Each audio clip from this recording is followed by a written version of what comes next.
Yeah, I know what you're thinking. You can get a job in the Middle East simply by trying or by magic, through others, or by fluke.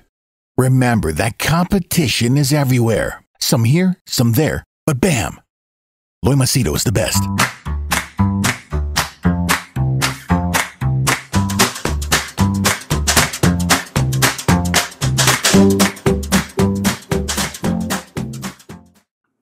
Hi there, Loy Machedo speaking to you from LoyMachedo.com. Who is Loy Machedo and Think Personal Branding? All right, today's edition of Dubai or UAE or Middle East based news. I have news in relation to cryptocurrency, the Pope in UAE, Middle East talks about Saudi, something about Oman, some bits of information about UAE news, which is kind of misleading. And then I have the second part, which is questions, comments, suggestions, and information given by readers, which is mainly authentic because I verified it. We have Etisalat problems, we have Dubizzle scam, we have employment scam, we have Emiratis ENBD, someone who's working there. We have information from a courier company. One guy who works in a tower has given me how many companies have closed on. That's kind of shocking. We have some information from a gold investor. Also, a little bit from Indian high school. Someone has given me pretty shocking information. And the biggest one is this question that was asked to me, which I never expected, is one reader who asked me, Loy, what would happen to Dubai if Sheikh Mohammed, who is the visionary leader, if he dies, what happens next, given the fact that he's nearly 70 years old? So I will be answering all these questions. I'll be giving my opinions on all of this, and I'll be sharing with you whatever I do know. So let's quickly move on. First and foremost is let's move on to the crypto news. In terms of crypto, it seems that this guy, it's from Sky News, the crypto trading boss, he died. His name is Gerald Cotton, who is the founder of Quadriga CX. Why do they have these weird names like X and all that cool names? Okay, so he died due to complications of Crohn's disease in India. I do not know what is Crohn's disease. Okay, so he died due to Crohn's disease in India. And the sad fact was that only he had access to all the passwords of all the customers. So along with him, he said goodbye to 110 million pounds, or rather 190 million US dollars worth of cryptocurrency is just gone poof, just vanished. And his wife, she doesn't have any access. I don't know, maybe he didn't trust his wife that much. So now nobody has access to this and it's all gone. And now she's getting threats of, they're going to kill her and all that stuff from Reddit users. You know, my opinion about this news is, when you're dealing with new technologies, you'll always get new problems. You'll always get new challenges. So that is why I don't fall for the hype of new technologies. I'm not so crazy about cryptocurrency. Wow, invest in this. Because I know that something unexpected always happens. So that is why I prefer going with a known enemy than an, unknown angel. Because I would like to know what are the predictable outcomes. So for all those cryptocurrency gurus and cryptocurrency, wow, that's the future and all, I would like to know your answer to this. I would like to know, how would you get these passwords? How would people who invested, let's say 190 million, get their money back? I'm sure you don't have an answer, so just shut the fuck up. That's what I would say.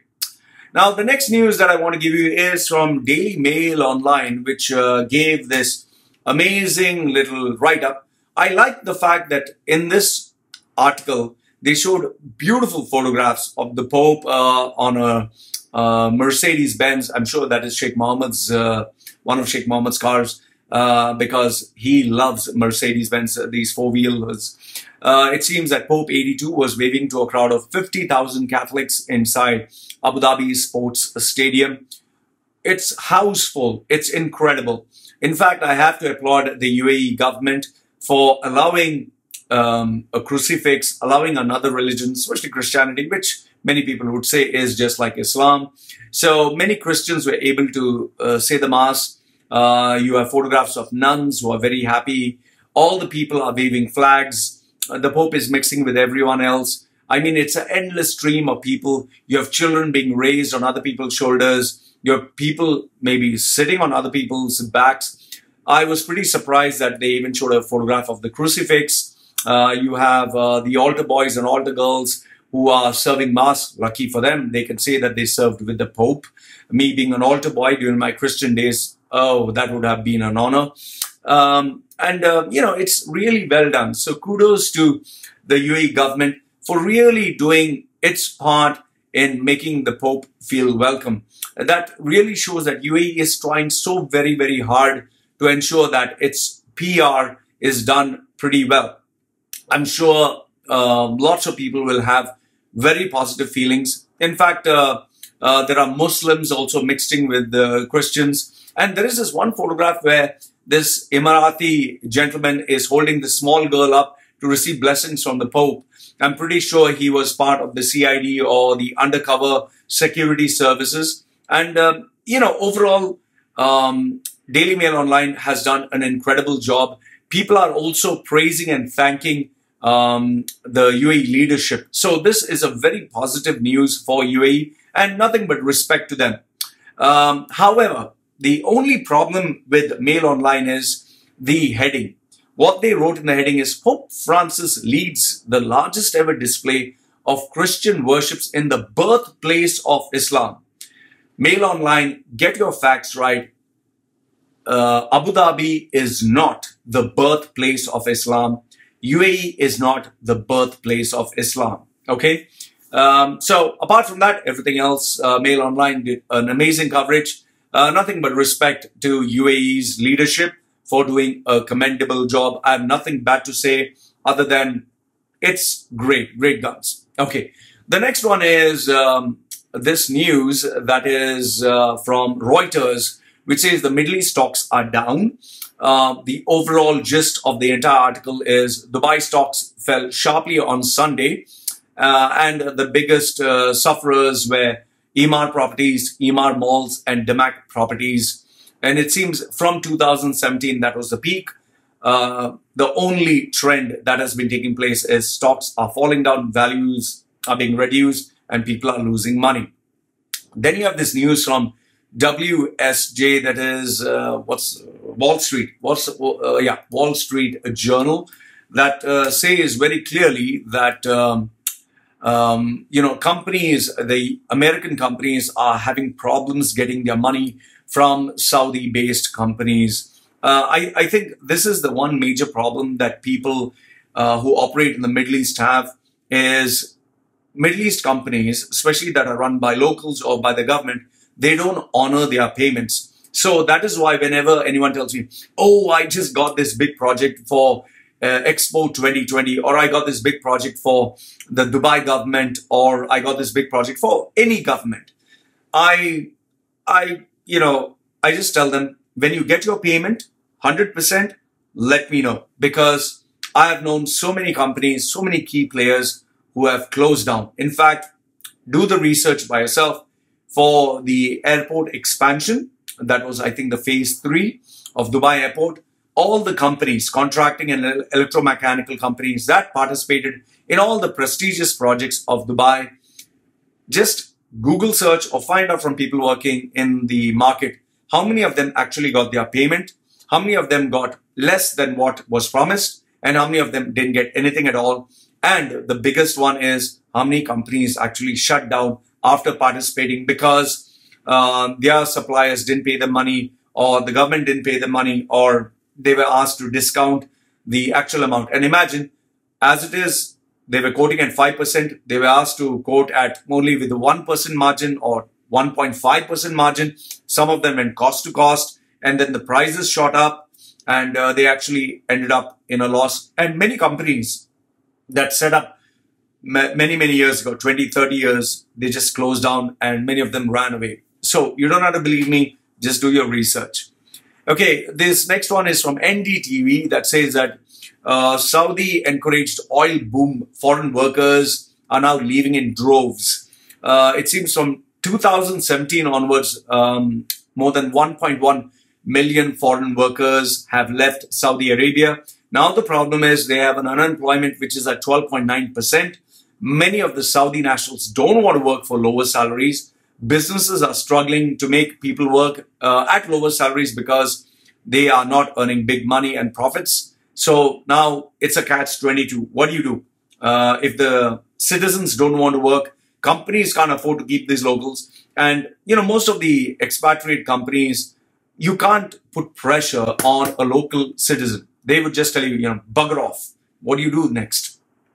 Okay. So you also have another problem in Saudi, that is the Crown Prince's aggressive policies of just, jailing everyone at Ritz, which is considered today to be the most luxurious jail in the world, where they kept all these billionaires, just locked them up one fine day. And you also have price inflation that is running out of control. And apart from that, Khashoggi's death, which has made many international investors very, very scared. So now you have quite a number of problems that Saudi is facing with this new leadership. So it's to be seen what is next. However, if you ask me, I don't think Saudi is going to solve its problems anytime soon for the next 3 to 5 years. No, it's not going to solve. It's just not going to happen. They're just going to try to ensure damage control. Next one, you have Financial Express from Oman, which states Oman problems. This is taken from the Bloomberg report, which says that Oman is now headed for a major recession after Bahrain. Bahrain, the only reason that it is surviving is because Saudi is trying to support it, but Saudi would not be able to keep its arm of support for very long. It seems the Oman government needs $6.2 billion at the moment to help its economy. They tried introducing bonds, but it is not attracting many investors. Now, in terms of UAE-based news, Gulf News is trying to keep UAE's image happy, goody. So they said that UAE business confidence is now soaring. It is at the highest level since 2012, but firms are remaining cautious. My question to you is very simple. Okay, this is the 5th February 2019. You're saying that the confidence is at the highest level. Here's my question. How do you measure confidence? How did you measure it? Is there any weighing scale? Is there any psychometric test that you use to measure this? It's like me saying, I feel that the economy is going good. So by feeling, what is feeling? So, and here the claim is the World Expo is expected. Again, the problem, speculation, expectation is expected to create 220,000 jobs. Where are the jobs? Please show me where are the jobs. Show me a couple of people who have got the jobs. Okay. You will show me 8 or 10. So we have 220,000 minus 10. We still have a huge number. That's not happening. And then if you read the report, it says the population which stood at 9.2 million last year is expected to go to 12.2 million. You can't even attract people to land at the airport. From 1 million, it is reduced to 800,000. From 800,000, it's reducing even more. When you can't even get a population coming to the airport, what are you going to get a population to stay in Dubai? Hello, wake up. So it seems that the population is going to climb 1/3. You're absolutely crazy. I don't know what this reporter was smoking. I don't know which idiot has written this article, but this is nothing but, once again, speculation. It's like me saying, I feel hair growing. I just feel, but I can feel it. It's coming. One hair is there. That doesn't mean a large volume of hair is going to be, I'm going to be a long-haired guy. Okay. The next one, once again, misleading news. It seems that Dubai property delivers, residential units at the highest level since 2011. 21,700 units have been delivered. Yes, applause. So now a article which shows you like it's good news is actually really bad news. Why?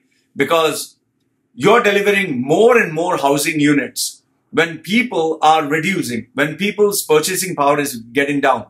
So these flats are going to remain empty. And when flats remain empty, the landlords, the owners don't get any money. They have to pay the banks and they start getting worried because they have to pay their suppliers. So they're going to reduce the price. When you reduce the price, yes, a person might say, yay, their house rent is reduced, I save some money.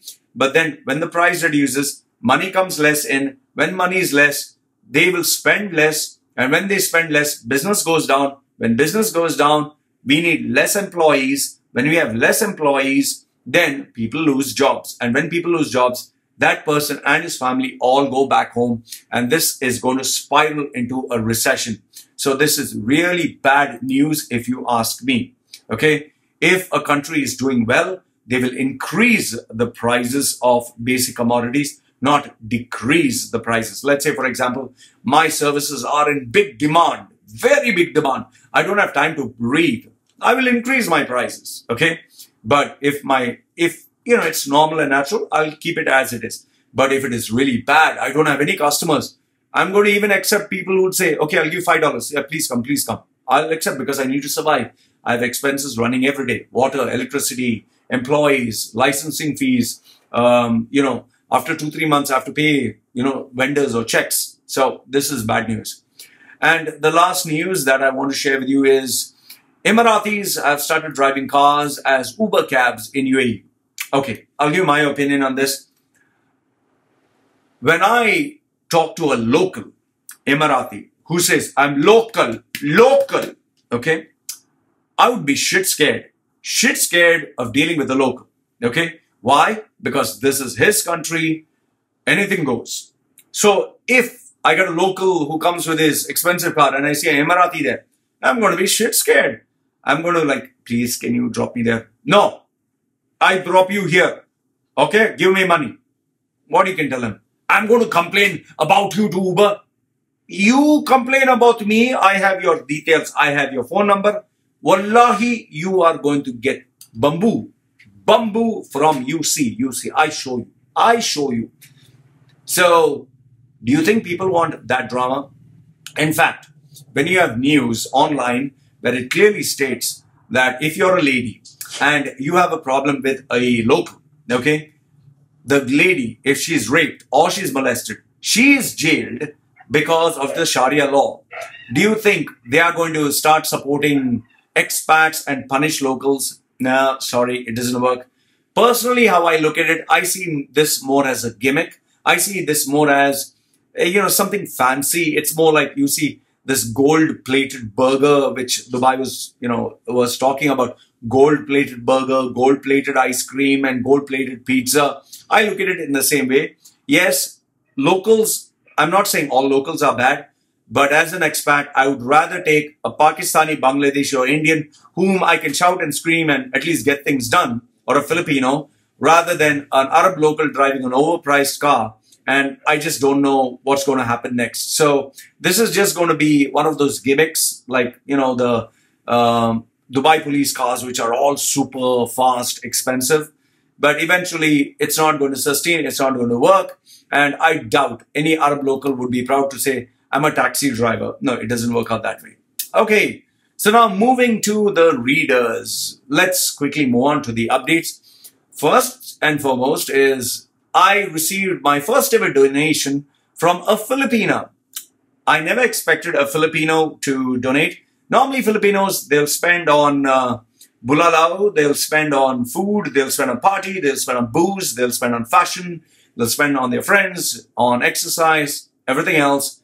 But I never thought I would ever get a Filipino who would pay me for my service. In my 40 years of being in UAE, this is the first Filipino that I received for my mentorship, won the world championship. Sorry, she qualified for the world championship of public speaking Toastmasters. This is the second Filipina who is actually taken my, as a gratitude. So I don't want to give her name. Thank you so very much. She's based in the Middle East. The next one is a gentleman from United States, old gentleman. He says he loves my channel, although he gets really bugged with my use of profanity. He says, apart from that, and the funny thing that is on my face, he says he thinks I'm a good lad. So he donated a sum of money. Thank you so very much. One Indian guy went on and on praising me, saying, brother, you're great, you're this, you're that. And in the end, he said he will donate. He is not yet donated, but that's okay. So at least he gave me a couple of compliments. Okay, apart from that, 18 people have got jobs, and I'm very happy about it. So 18 people, and that is a good record for this week. A couple of other people who did approach me with their resumes. See, the problem that is happening with most of you people in your resumes, especially in the Middle East, you people are putting the obvious. Like, for example, a receptionist, she is putting, I used to handle phone calls, I used to answer emails, I used to meet and greet customers, I used to coordinate with the departments, I used to liaise with this. You're just informing what you're expected to do. So if everyone just informs other people the role of what they're doing, I mean, if I have 10 receptionists, all of them answer phone calls, all of them answer emails, all of them meet and greet customers, all of them have a timesheet where they check people coming on time, all of them book hotel rooms for guests, all of them prepare, the petty cash. So if all of them do the same thing, whom should I choose? It'll just be a matter of luck.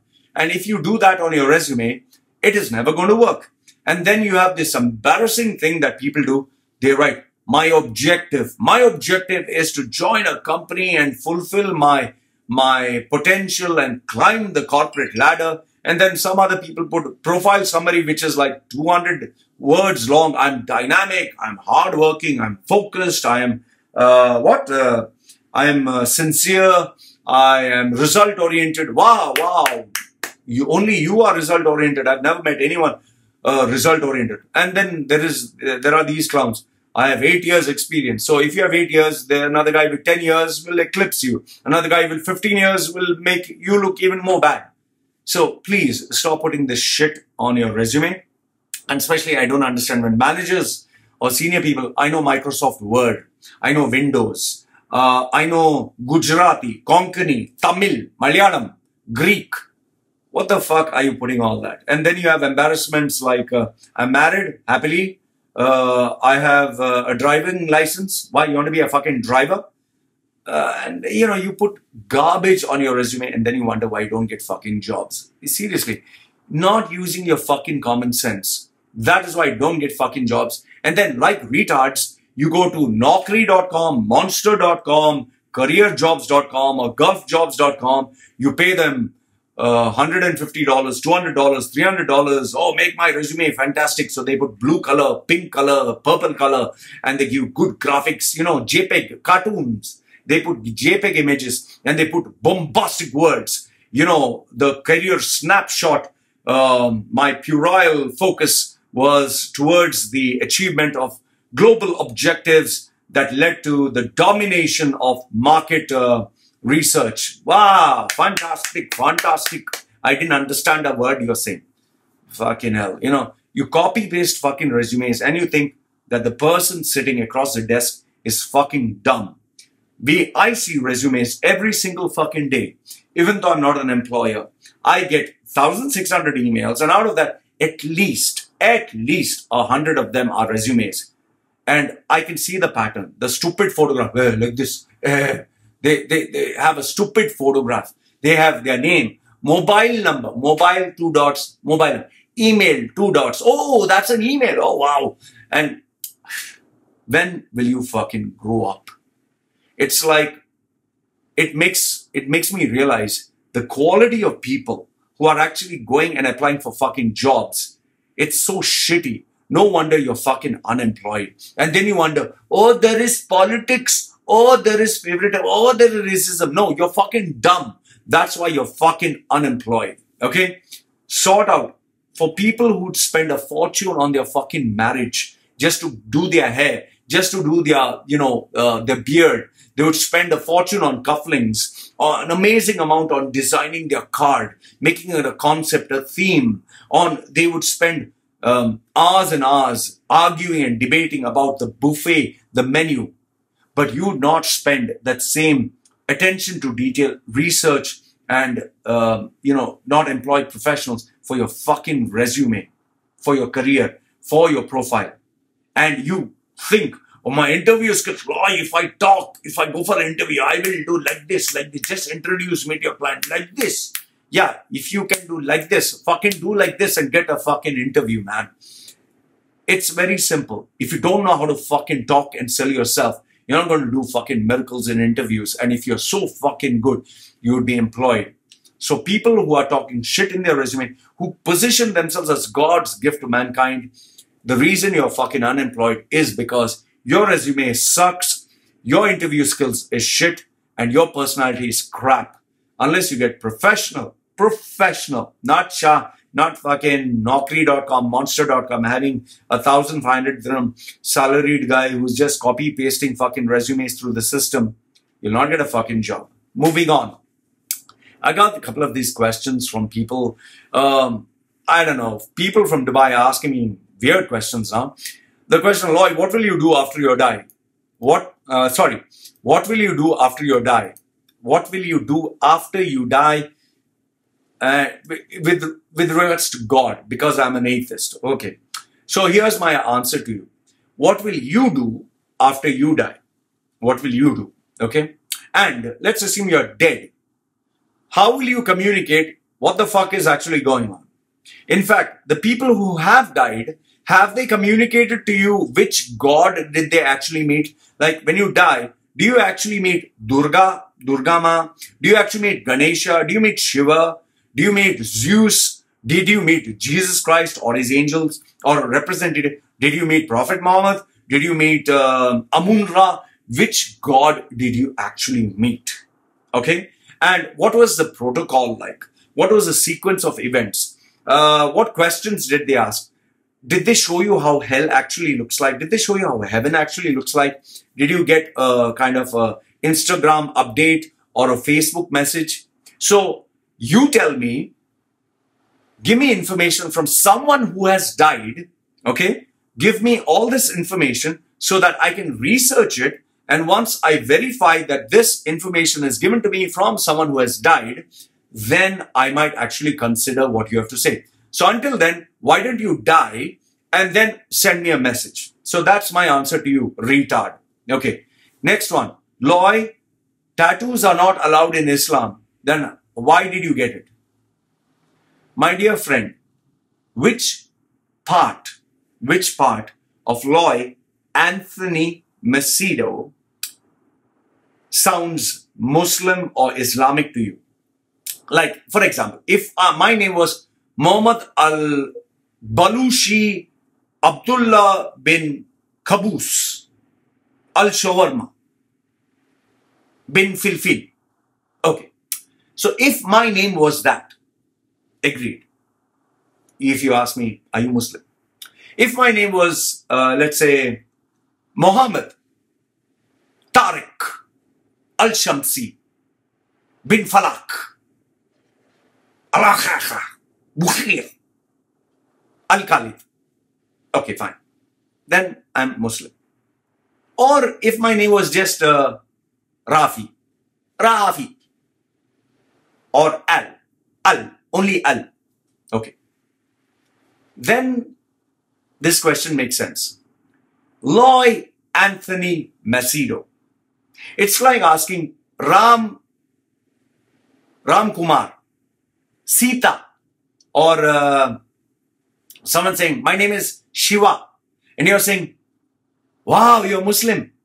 It's like me asking you, Muhammad Ali, Muhammad al-Shamsi.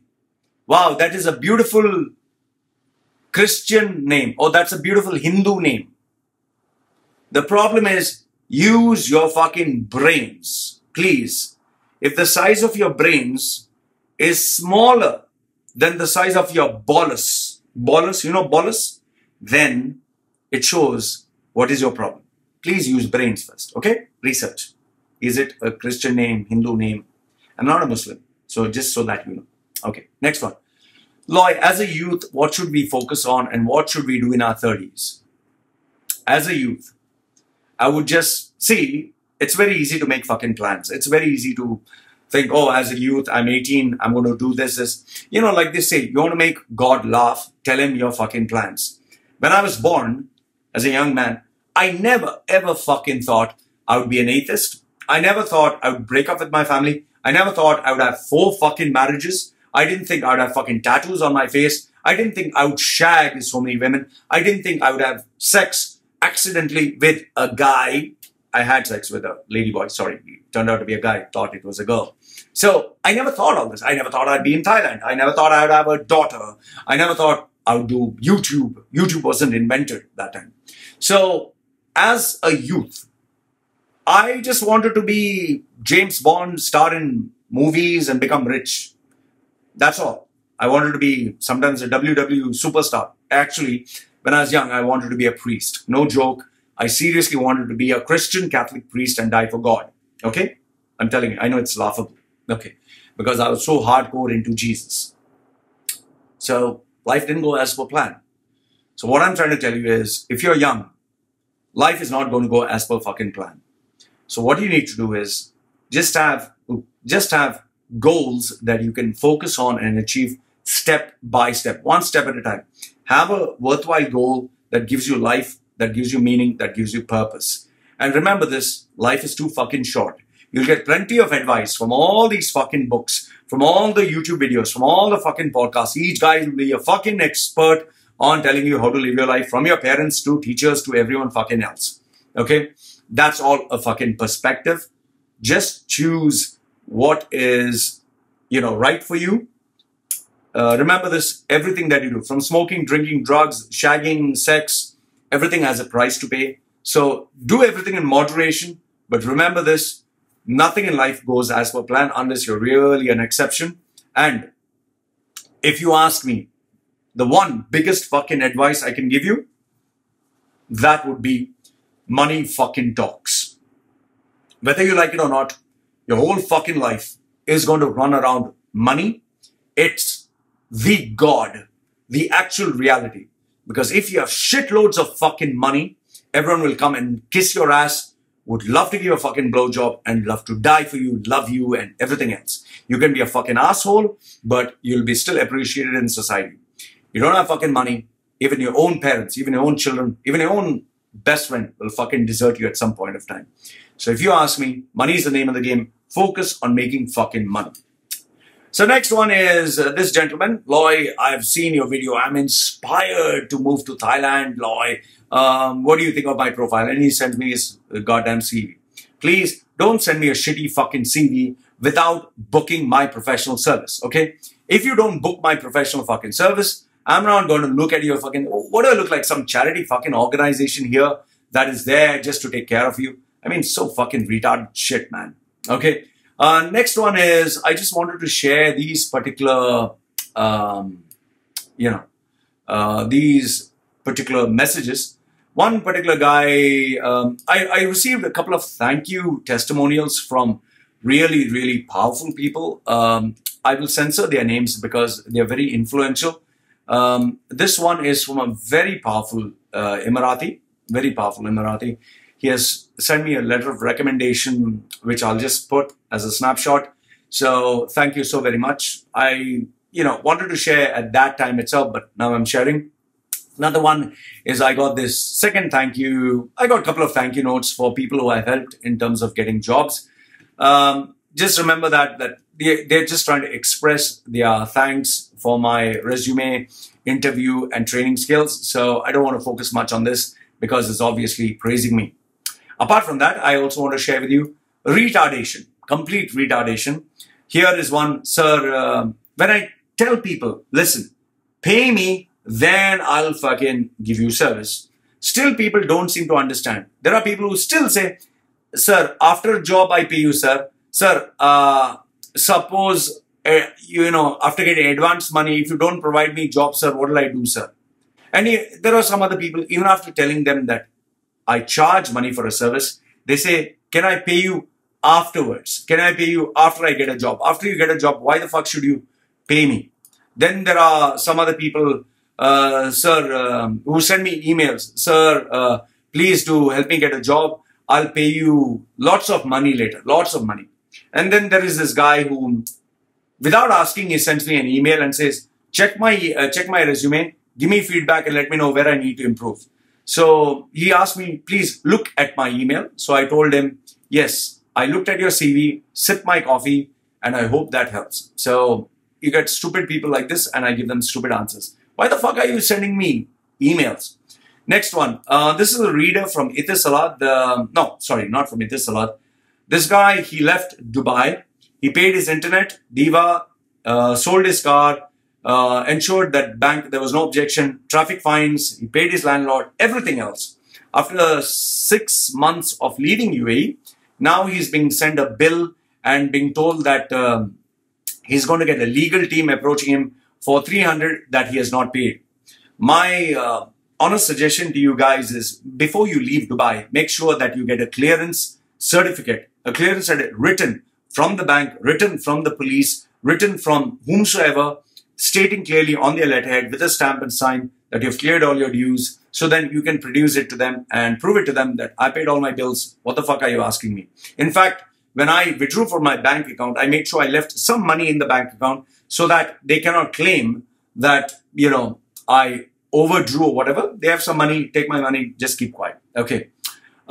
Here is another reader who sent me a message stating that he managed to get a couple of Viagra tablets, human growth hormone, and a couple of steroid bodybuilding supplements from a pharmacy. This is nothing new. During my bodybuilding days, I used to get it openly from almost all the pharmacies. All you got to do is find a guy who's willing to talk to you a little nicely. Just ask him, I would like bodybuilding supplements like HGH or something. One of them will be willing to give you. And if they are not willing to talk to you, find out from your gym coach. Find out from the gym trainer. He will tell you where to actually buy, or maybe he will supply to you himself. Because all the gyms in Dubai, Sharjah, Ajman, Ras Al Khaimah, all of them, they take steroids. They supply. The funny thing is, supplying is illegal, but using them for your personal use is not illegal. So there's a loophole in the system. I used to get it from one of the biggest pharmacy chains in UAE. I don't want to take their name. I used to get it openly across the counter. They have got many fines from the ministry, but they still continue selling human growth hormone across the counter. So I've done that during my bodybuilding days. Now, you know, I'm old. I don't feel like doing exercise. So what's the point of taking it? Anyway, the next one is, I got the suggestion from a reader who says, Loy, you're a role model. Please don't use bad words. And he has also given me a suggestion, he or she, I think it's a she, yeah. She has said that, Loy, don't talk about your sex life. Don't tell that you went to prostitutes. Show that you're decent, dress up well, talk nicely, and you'll get sponsorship. People will accept you more, and many people will like you, and you'll become famous. Madam, I don't want to fucking be famous. I don't want people kissing my fucking ass. I don't want to portray that I'm a decent fucking guy. I don't want to be a nicey role fucking model. Fuck everyone and fuck this role model fucking business. I never asked to be a fucking role model. Why the fuck should I be a role model? For what? For fucking children? So that they follow me? Oh, then I have to dance to the fucking tunes of parents. Then I have to say fucking prayers. Then I have to show that I'm a goody guy, decent. Fuck everyone. I'm happy with my fucking life. You want to follow me? That's your fucking problem. I'm not interested to be a fucking role model. I'm interested to be fucking happy with my family, with my baby. That's about it. Okay, I'm interested to make some fucking money.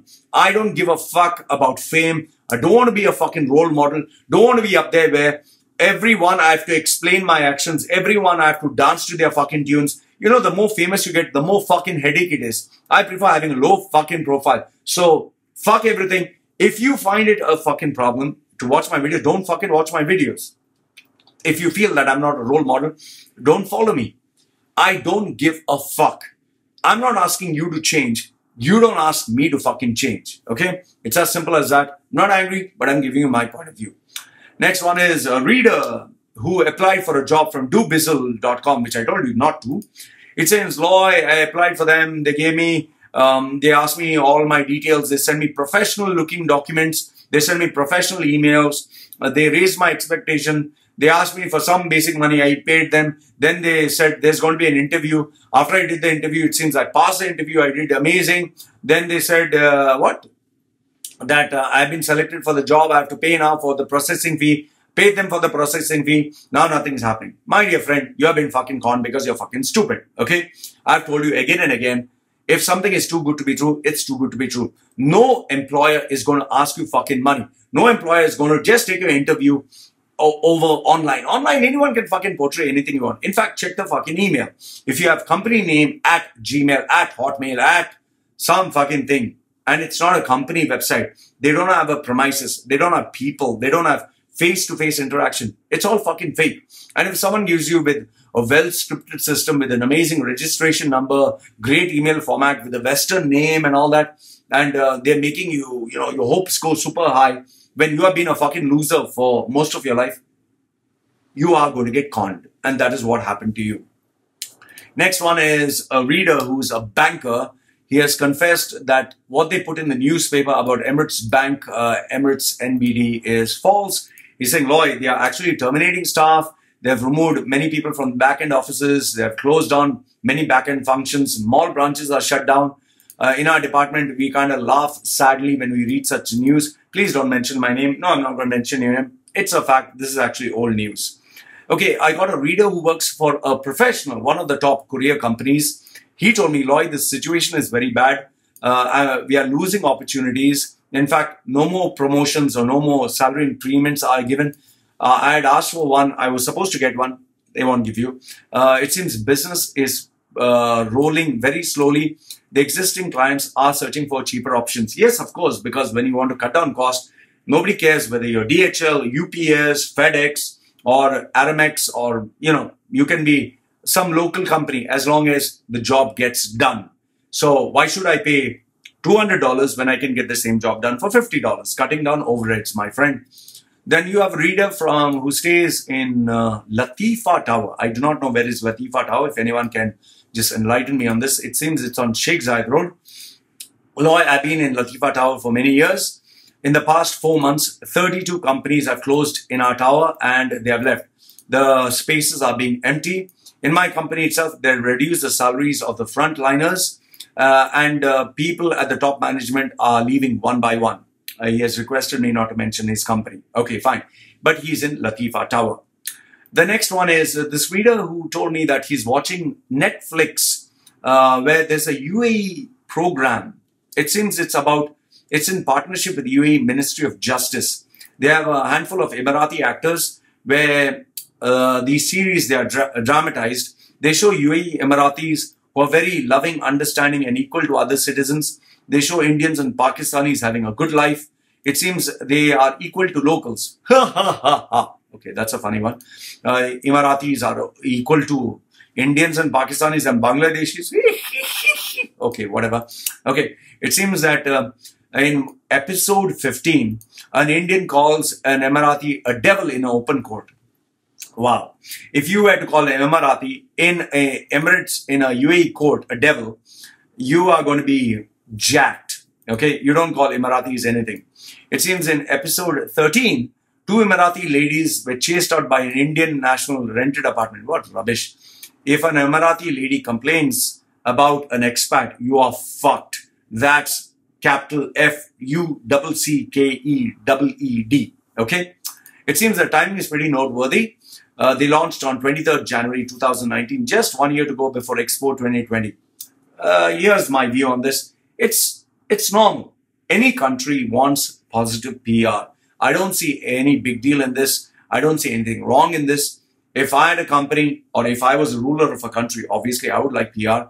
And they're not going to tell you the truth. Come on. All these movies that are there are figments of people's imagination. It's just bloody entertainment. So watch it and enjoy it. Then you have a gold investor who has lived in the United States for 50 years. He says he has plenty of gold investments globally, has traveled around the world. He just corrected me and said, Loy, as for your previous video, you said the prices are bad. It's not bad. The prices are the highest in the last 3 to 4 years. So obviously if the price is high, people are not going to buy. Okay. Next one is a ex-employee of Indian high school. He spoke to me and gave me tremendous amount of claims stating that this person slept with that head. This person slept with this person, had sex in exchange for favors. And that is why I got 3 promotions in a single year and was participating in some weekend sports club, which I have no idea what is a weekend sports club, where the person got 70% extra margin. And if anyone dared to question what was going on, it seems they were terminated. 7 people got terminated from weekend sports club, which I have no idea. the amount of money that they were making per month for this weekend sports club was 45,000 to 85,000 every single month. Every sports day, it seems there are 6 sports days per year. It seems they were making close to 60 to 70,000 dirhams. They've given, this person gave me names. I'm sorry, I'm not going to mention the names, but it seems someone in the sports club slept with the big dog, the big guy, or whatever. No comments, sorry, but just can't do. Whatever you want to put it in the comments of that video. I'll just, just look at it. I'm sorry. Even how am I supposed to say that this guy, his name is so-and-so, fucked this girl or she, and it seems that this lady went around bragging to everyone saying that I slept with the, whatever, this guy. So, that's not my fucking problem. Anyway, but one thing is, the power of pussy is always, the more you sleep, the more. And in fact, for those of you from Indian high school who are wondering, oh Lloyd, how can you say all these words? The thing is, in the previous video, I didn't use any bad words or normal words like I normally use because I was told again and again, Lloyd, parents have to forward this video, please be decent. So, for once in my life, out of an exception, I decided to be unlike myself as a favor to children. But this is how I normally fucking speak. You like it, take it. Don't like it, fuck it. Okay. Now comes the big fucking question, the big mega question which the reader asked, which I never expected was, Lloyd, what would happen to Dubai if His Highness Sheikh Mohammed died? Now, before anything else, let me tell you, I admire Sheikh Mohammed. I think he is among the greatest leaders, the greatest visionaries, the greatest human beings ever lived. Agreed, he has imperfections. He's not perfect. I know what you'll bring. You'll send me Daily Mail online about Princess Latifa. You'll send me that his past, whatever you'll send me. You'll send me a lot of links. And I've been used to receiving these links. I don't care. For me, what he did as a leader, as a businessman, for a brand like Dubai, from a desert to making it a multi-billion-dollar city, which is well known all over the world. I admire the guy. Okay? So, if you don't like that part about me, that's not my fucking problem. But I admire the guy. Now, you need to understand that Sheikh Mohammed is 69 years old. He was born on July 15th. Leo, I think. Leo. So, very leadership for those who believe in astrology. July 15th, 1949. He's 69 years old. He's born in Al-Shindaga. You know, that tunnel, famous tunnel. Okay. So, he's nearly 70 years old. Now, personally, what I think, Sheikh Mohammed will have the best doctors, the best medicines, the best alternate medicine, the best everything. Even if he needs hormone replacement therapy, he will get it. He'll get the best of the best of the best, so as to keep him in good health. If I had the bloody money, I would go for, HGH, hormone replacement therapy. Hormone replacement, HRP. Yeah, HRP. Therapy. HRT. Okay. Now, his wife, one is Haya bint Hussein, who he married in 2004. Hind bint Maktoum bin Juma al Maktoum, whom he married in 1979. And he married this Greek lady, Zoe Grigorakos. Okay, I hope I got that name right. So, and he has officially 23 children. Okay.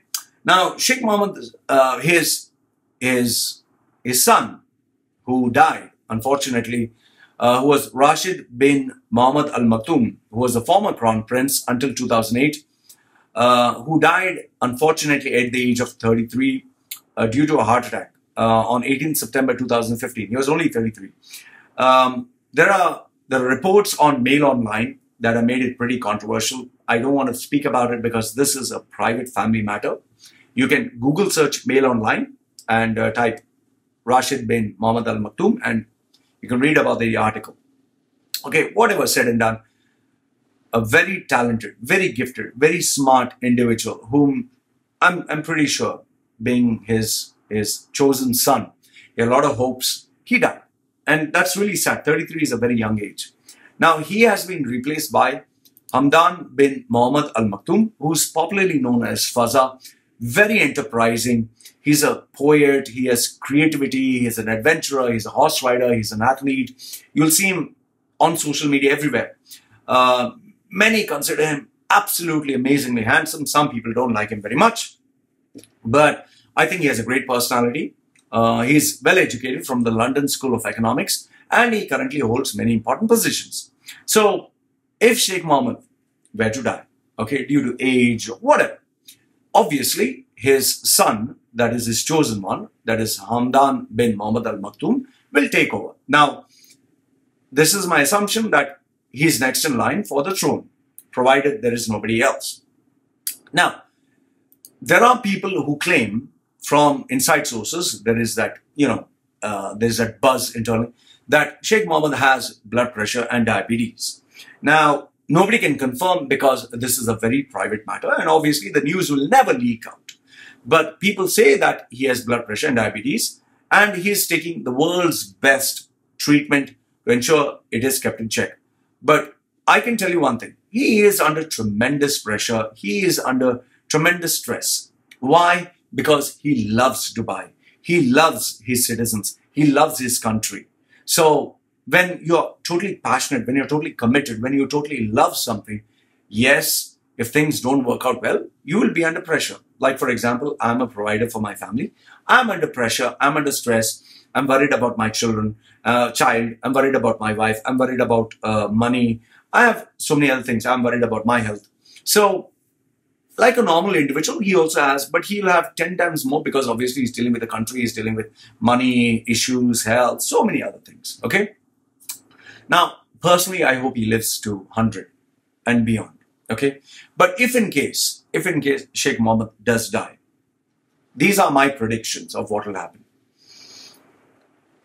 The day the market comes to know he's sick or he's dying, the first thing that will happen is the markets will panic. They will absolutely panic. A lot of investors will be on the edge. They will keep silent, but they'll be watching. There will be many withdrawals. Many people will withdraw their money to invest somewhere stable, because obviously they wouldn't want, some new policy change or something to affect their investment. People who are public figures will keep their money because obviously they don't want, the news writing about them. But I can assure you, the people who will have the inside information will automatically start selling whatever they have, or they'll withdraw their money and they'll invest in international markets, which will be more stable, or in the Cayman Islands or Switzerland, whatever. The second thing which I feel will happen is people will leave the investments or keep the investment which they feel there's nothing to lose. Okay, so that they will not touch because they just want to be sure that, if the market does go up or whatever, I do benefit, okay? When the prices do crash, there'll be many people who will take advantage of the opportunity and buy. That is for those people who have more liquidity. One thing which I do believe will happen is when Sheikh Mohammed dies, his vision will die with him. He will hope for his vision to be taken forward by his sons. But what I've seen, the trend through years and years of generations of examples, when a person dies, his vision dies with him. A new vision comes in place because a new leadership is coming in place. So Sheikh Hamdan will have his vision and he will try to implement his vision. It may be a mixture of his father's vision with his, but it obviously will be something new. I possibly feel that we are not going to see anything new because right now, as far as we can see, Faza or Sheikh Hamdan, he's on social media, he's on Facebook, he's on Instagram. But the world, I'm not talking of the Arab leadership. The world has not seen his leadership achievements. The world has not seen what he has done. Sheikh Mohammed has always taken the front seat. We have never seen anyone else taking the front seat. Sheikh Mohammed never said he will, like Michael Dell, when he said, I'll step back officially and allow someone else to take over. And then, disaster that took place. So we have never seen Sheikh Mohammed say, I'm taking a back seat, officially announce everyone, let my son Hamdan take over. No, that has never happened. So I personally feel when you have that situation, that is a recipe for disaster because then, if he had put him right in the front seat and he stood back, he can at least correct him. That's not happening. There is a very big question that will always be asked. Will the elders, will the other big giants who are there, will they respect his position? Will the other countries, say that I respect and I accept your leadership? They will say, you're a young man, don't teach. Like, I tell people, don't teach your father how to fuck. They would say, you're 33, you're in your 40s, I'm 60s, don't teach me. So that can be a problem. What I personally predict is for the first 5 years, he would keep a low profile. He would not rock the boat. Sheikh Hamdan would absolutely focus on bringing peace and stability into the region because he wouldn't want to do anything too drastic because he's taking over the management which was already existing there. I'm pretty sure Sheikh Mohammed, given the leader that he is, the visionary that he is, he will make sure that he puts checks in place and proper guides and proper ministers to advise his son and to make sure that, UAE is taken care even when he's not there. Many opportunists will come forward. Many snakes in the grass will come forward because now that they know that the big ruler is no longer, the big Sheikh Mo is not there. So obviously they will come forward to take advantage of the opportunity. What I feel Sheikh Hamdan would do is he would keep what is working and continue that, but he would eliminate what is not working. I'm very sure that Sheikh Hamdan would just get rid of all the projects which are loss-making, especially the World Islands, especially waterfront, especially Jabal Ali, Palm. He would just shut it all down because it's not working. It's really not. It's draining billions. The airport, that is the big question. They will have to shut it down at some point because they're bleeding in millions every single day. He will do what he always wanted to do. Sheikh Hamdan is very smart, very intelligent. He'll be a good leader. I feel he'll be a good leader. But where proving himself as a businessman, as a leader for the country, that is still, it's to be seen. It's to be seen because he has not proved himself. One thing is for sure, the hype will be over. There'll be no more hype. Oh, Dubai, this, that. Nobody's going to fall for the hype. Nobody's going to believe the hype because those days are over. Those glory days of making big money and Dubai being big. And because social media is so powerful today, you can't bullshit anymore. So I'm pretty sure he would not do that. Okay. There's not going to be super growth. There's not going to be, complete disaster. But UAE will be more or less where it is. But it'll go down a couple of points, couple of notches, and he will do his best to, like Spider-Man, in that movie with the fighting Dr. Octopus and the train is moving. He puts his web and he's holding. So I see that as an analogy. Sheikh Hamdan will be holding just to make sure the train doesn't fall overboard. First year, the economy will go down really bad because there's never been a leader like Sheikh Mohammed. He's one of a kind. He's a legend.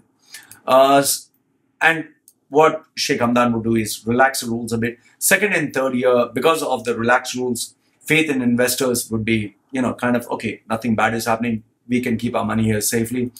There can be political unrest. Political divides and teams will start up. So that is where they'll have to unite all together. Otherwise, it's going to be havoc. Black money will continue coming in because that's the only way businesses will survive or investments will take place. They'll try to keep business as usual. They will absolutely control social media. They'll absolutely try to control the media, whatever news they put. UAE will also try to diversify in different other outlets. They would, for sure, they'll not invest in UAE because they realize that it's a standstill. They will. Lot of these projects, these theme parks and all that, you'll see many of them. My prediction is at least 40% for all these businesses, all these projects Sheikh Mohammed started, which are actually bleeding, and they're not talking about 40%. They will close it down, and that in turn will affect a lot of people. Will lose their jobs. A lot of big salary people will be out. You'll see market corrections taking place. See, end of the day, keep in mind when Michael Jackson died. Nobody was there to take over. Queen, Steve Jobs, Sam Walton, Mike Tyson, Muhammad Ali, Usain Bolt, Lance Armstrong. After them, who is next? Nobody. There's only one of a kind. That's why you have only one Michael Jackson, one Steve Jobs, Sam Walton, Elon Musk, Muhammad Ali, then Jeff Bezos, Mark Zuckerberg. Only one. So there's only one Sheikh Mohammed. There's not going to be another Sheikh Mohammed. Never. Okay? Yes, there are exceptions, like you'll say, oh, Walt Disney, after Walt Disney grew even bigger, Sony, Toyota. But then if you talk of leadership in countries, after Nelson Mandela came who? After Mahatma Gandhi came who? So all I can tell you is there'll never be another Sheikh Mohammed. Okay, just as there was only one Sheikh Zayed, there's never again another Sheikh Zayed. I just see it went up with Sheikh Mohammed, and now it has come to a standstill. With Sheikh Hamdan, it will come down slow. He will do his best, like it will, that Spider-Man thing holding. He'll hold it. It will come down. It will come down, and it will reach its normal equilibrium, where there's no more hype, no more speculation. I see him being as a moderator. I see him more as a person who will try to bring balance. But there's never going to be another big hype. All other countries are going to compete and try to come up. So competition is going to increase. The madness, the money making is going to completely stop. You'd see China and India raise up as powers, many more opportunities. And people would start really thinking, especially the new generation, what is the point of being in UAE when I don't get citizenship? And they'll never get citizenship. So you'll see people move out to Canada, Europe, and all the other countries because they would want citizenship for them and their future families. And yeah, that's what it is. There's only going to be one Sheikh Mohammed, only one great Sheikh Mohammed. Never again will there be another great leader. Like you had one Sheikh Zayed, only one Sheikh Mohammed. And like you have one Loy Machedo. So that's it. So these are my thoughts. Let me know what you think. Like I told you, I always read your comments. I always answer ones that are worthwhile. Like the video, give it a thumbs up. Don't like it, thumbs down. Put your comments. And you want to support the channel, you know how. Just send a little bit of money. It always helps. So this is me signing off for now, guys. Thank you so very much. Take care and bye-bye.